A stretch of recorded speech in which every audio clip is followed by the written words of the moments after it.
Welcome to the Tech Egg. Don't get scrambled. Enjoy the video. You start by verifying the basics so Google can see your pages. Check the site is live, remove any password protection, and confirm no index headers are gone. This is why indexing is possible at all. Once done, create a sitemap. XML and place it in the root of your domain because sitemaps tell Google which pages to crawl.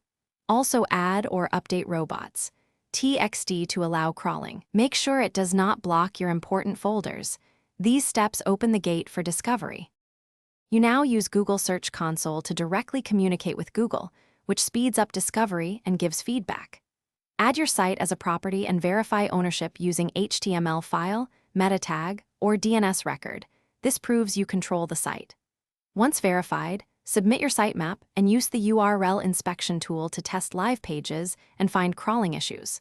If a page is new or updated, request indexing so Google prioritizes it. This explains how to push changes through faster. You're finishing by optimizing and then monitoring performance so pages rank and remain visible. Improve title tags, meta descriptions, and page speed. Mobile-friendly pages index and rank better, which is why these changes matter.